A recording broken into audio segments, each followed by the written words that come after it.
Hey, this is Sam Rivera with ESMarketingSolutions.com, and I attended the Entre Speaker event, which was mind-blowing. Ariel gave me so much great content. It actually showed me how to go out and do my own seminars, and he actually taught us how to promote our business just through public speaking, setting up seminars and different techniques on what to exactly do, how to capture your audience.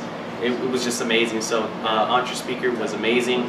I definitely recommend it for those of you especially who are just starting out in business. So definitely guys, check it out. It was amazing. Wow. Public speaking with Ariel has definitely been an adventure. He taught me how to get out of my own way, basically. Got me out of my comfort zone, but it was a good thing. Public speaking, I've done public speaking in the past, but not to the extent that he taught it to me. Just learning the 15 components, how to connect with my audience, a number of things that just really bring public speaking to life, basically, and to be engaging and to engage your audience and to make a connection to them. And so I am forever grateful for the material that I have learned while sitting under his teaching. I've taken pages and pages of notes.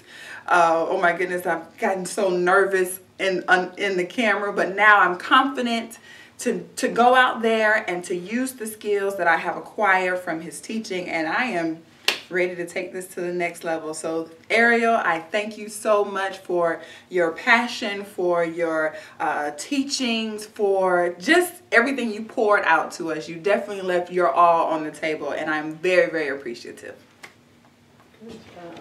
Hey people, I want to tell you that I'm really glad I made a decision a couple of months ago to do this program with Ariel, public speaking, because for me it was very important, especially for my work, but also related to my personal aspirations.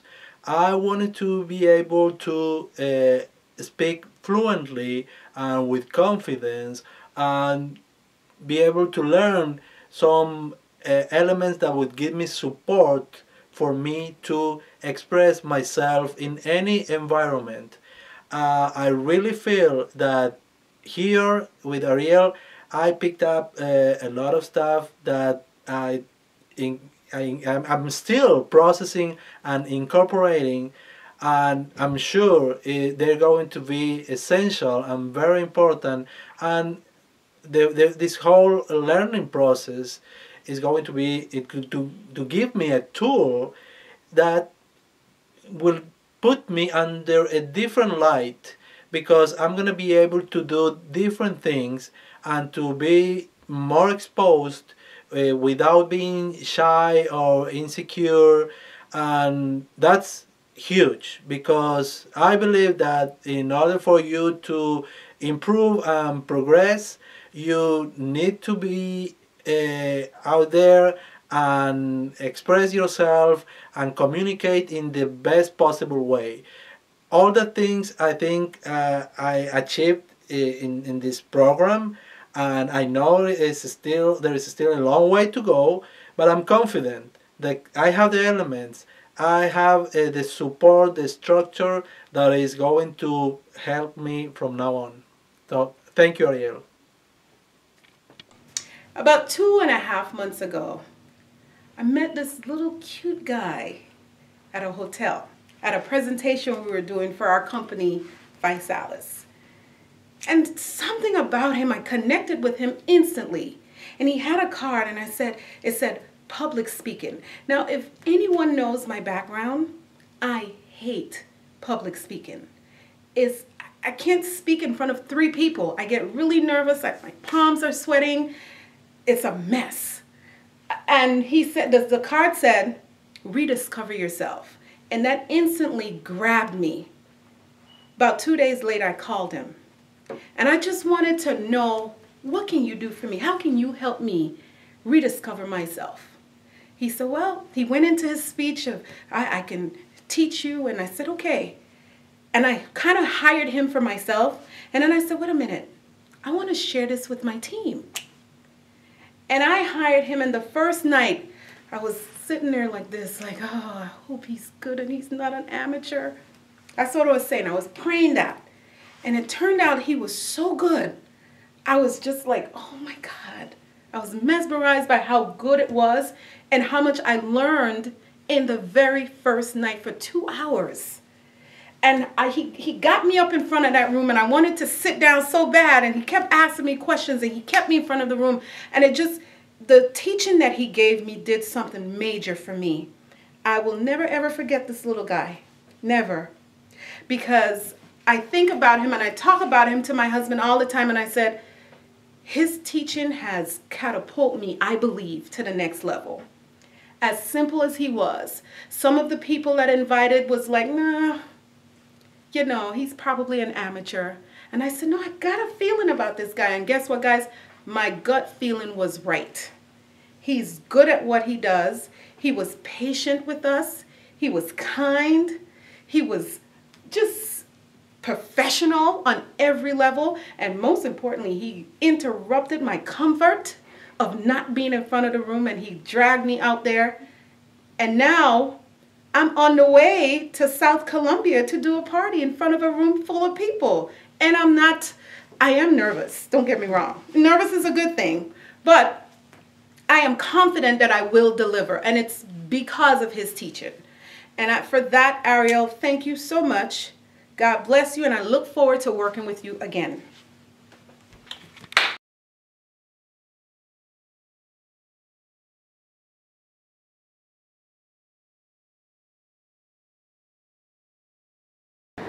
Did you know that 85% of your financial success comes down to your ability to communicate in a room full of people and not your actual technical skill? How many people know that? Raise your hand. Same thing. It's something that's like, okay, brain freezer, brain freezer. There are two types of people in this world. The doers and the thinkers. The fact that I said there are two types of people in this world, brain freezer. There's nothing you can do. Your brain is literally, what kind of people are in the world? You instantly just start to, yeah, it's like you're frozen in that moment. What else are we going to talk about here? We got pictures, emotions. Let's talk a little bit about emotions. That cool? You guys want to talk about that? Okay, so emotions. When you're doing any type of performance, people want to see what's inside you. They want to see what's inside your spirit, for lack of a better term. And the way that we convey that is by expressing our emotions. So if you're feeling angry, show that. Show that with your facial expressions. Show that with everything that you have. Show that anger. Don't be afraid of being too strong, too dominant. Allow that anger to come out. It's much more interesting than saying, I was really angry. You know? It's much more interesting to show your action. If I won something, I won $500 at the lottery. I never thought in a million years I would win. So I show that joy, I show that emotion, allow it to come out. If something happened and it crushed me, I lost my best friend in an accident. Show that emotion. So whatever the emotion might be, you show it. And if you show it, it's going to be much more dramatic. We want to be better actors, better presenters, better public speakers. If we allow our instruments to talk for us, there's that magical effect that we all yearn, we all look for, is going to be, see, the thing is, they say fake it till you make it. No, fake it till you become it. Fake it till you become it. If I just ask you, do these presentations, do another one, you keep doubting yourself. That's okay. That's okay. I still want you to do another one. I'll do it. Before you know it, you're up here, and the thing that you used to fear the most has become a reality. And now you are that person, that ideal self, that person that you thought about a while back. So fake it till you become it. Emotions, I think that makes sense. We covered pictures, pace. When we talk about pace, we're simply talking about the rate at which we speak. So I might speak to you, sometimes I'll speak really fast, right? Same thing, you might speak really fast. If something happens, all of a sudden I pull over and I notice blue lights behind me. That's fast, that's like a rapid pace. As you're getting closer and closer to the climax, right? You're going to build that up. Your voice gets heightened, gets speeds up. But what happens if you simply slow down the pace? Makes it more interesting, doesn't it? So if I vary the way that my words come out, sometimes rapid fire, sometimes take a second, draw the audience in. Does that make sense? So that's pace. Pace. See, the great thing about using these components, and once we learn how to put them into action, you're going to see that it seems so easy, right? And it truly is. But you're going to notice how just like as a boxer, when you learn how to do combinations, all of a sudden it's like, oh, that's what he's talking about. Yeah, it makes sense. And when you see yourself on camera, and you're like, oh, okay, I see it. It's coming to life. The emotions, the body, the spacing, all that's coming into life. Then you understand just the whole effect. And then really, all we're doing is we're taking great public speakers and we're not reinventing the wheel. We're just simply saying, okay, let's look at what they're doing. See, I broke it down because when I was 17 years old, I had a really bad experience in geography class, and I got up, and I remember to this day getting up in front of the class. I had the best poster. I was doing a presentation on the country of Colombia, and I remember when I got up, I could not say a word. I just stared at my classmates, just the way I'm doing like right now, staring. Not like a joke or how you doing or nothing, just frozen, deer headlights. Like, and I sat back down. So that experience motivated me to teach the art of public speaking. But what we're doing is we're breaking it down. And I observed this because I needed it so bad in my life. And this, believe me, this was something that hurt me a lot. It was not, and I'm being very honest. This was something that it created loneliness for me. The fact that I felt like I was inadequate. I wanted to speak out so many times. I had an opinion about something, but it was like my lack of confidence and it created self-doubt. It created that criticism that I was criticizing myself. And I wanted to approach a beautiful girl that I saw at the bar, but somehow I talked myself out, and then after that, I'd feel guilt trips. So for me, it even got to the point where I was feeling so lonely, in such solitude that I felt trapped, like I never could escape. I'm not going to say I got to the point where I was suicidal, but because I believe in God and I believe in the higher power, and that's never a way out. But I felt completely lost. How can I learn this? Like, how can I be better with people, around people?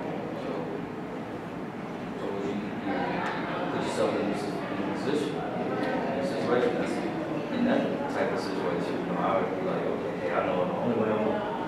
Yeah, you got it. Yeah, the only way to learn is to speak, and speak. That's the only way that we're ever going to learn how to speak in public. But what I also did was I observed and I said, okay, why is this person considered charismatic? Or why do people want to listen to them? When they're in a circle, is it so much what they're saying, or is it the way they're coming across? So I started to watch for patterns, and I noticed that, oh yeah, the guys that are more charismatic, they do have a little more color in their voice. They do have, and everybody has their own style. But like I was explaining to Larry, there's 3 different types of voices. You got your high voice, your normal voice, and then you have your lower voice.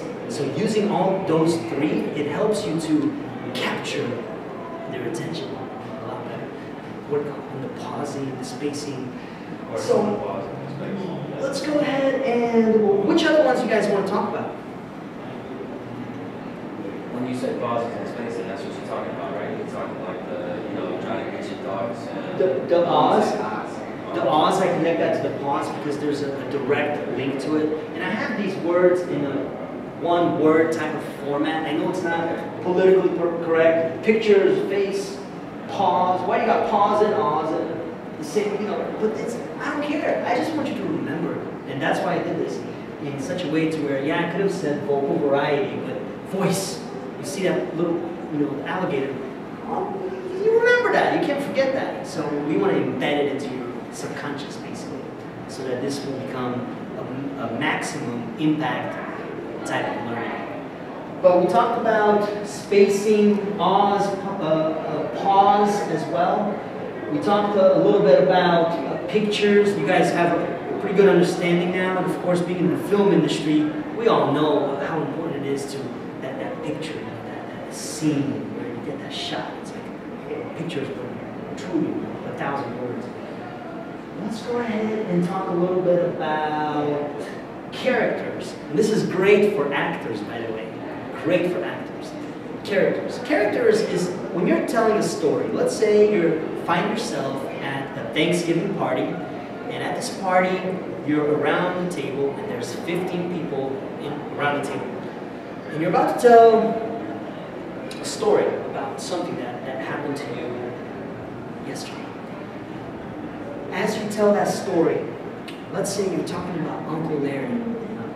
I really have Uncle Larry walked into the room, and as soon as he walked in, you know how Uncle Larry, how he laughs, right? Like,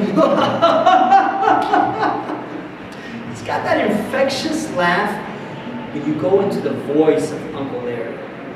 You go into, so when I say characters, you're talking about your boss. You're talking about an actor that can't seem to get it right. Mimic them. Get right into the character. Don't speak like yourself for that second. Change it up. Talk like them. So sometimes people say, well, I don't know. I don't want to do a bad impression. No, the only bad impression is the one that's not attempted. Give it a shot. It makes for a much more spicy type of communication.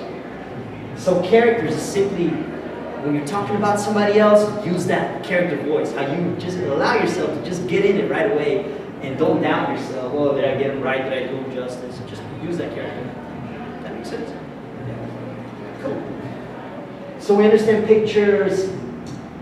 Now when we talked about spacing, okay, there we go, spacing right there. That was using the ring, using that triangle type of, you're making eye contact with 3 friendly faces in the crowd, finish your thought, then you work the whole room. That's the spacing portion of it.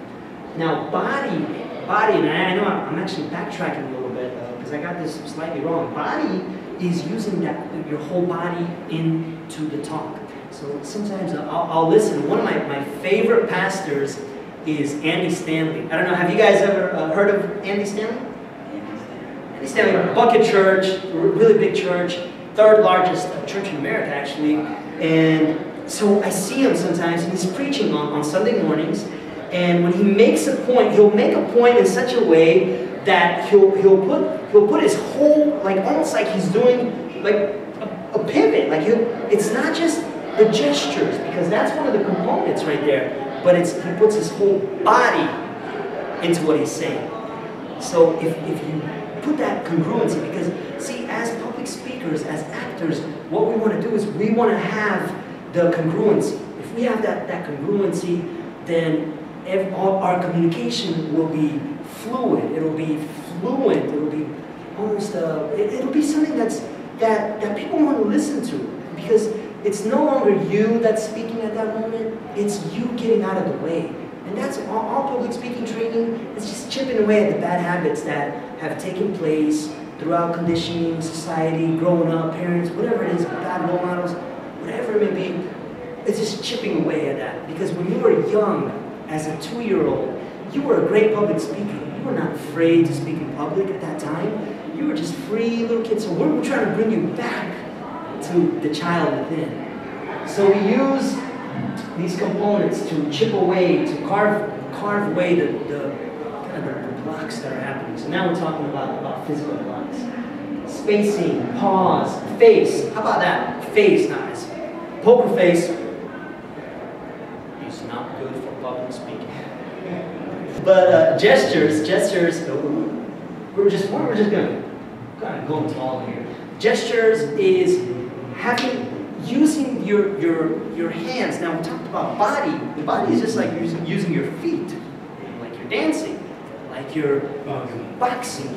You know, exactly. You use your whole pivot, your legs, everything. You know, you might notice a lot of times when I'm talking, I'll make a point and then I'll stop, I'll wait, and then what I do is I bring it back home. But it's like the whole body is in motion.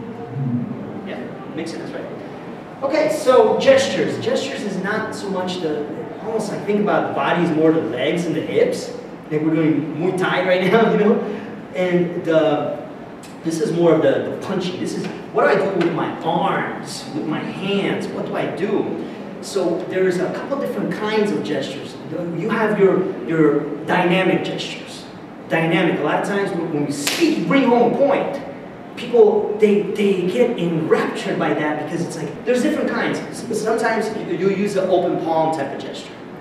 What that does is it instantly creates trust between you and the audience. You see, if I was to say, how many people here would like to become better public speakers? Raise your hand.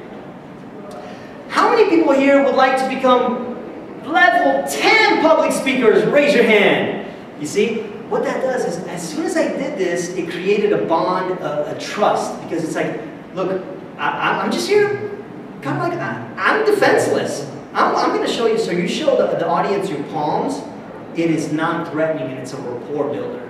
So a lot of times I'll do this and I'll ask people questions, which by the way are great openers.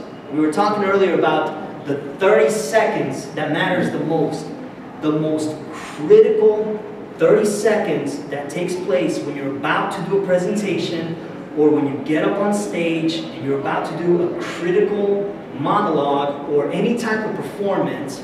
That first 30 seconds is critical. So a lot of times I'll use questions because a question, it's like a brain freezer. How many people here would like to become better public speakers? How can you ignore that?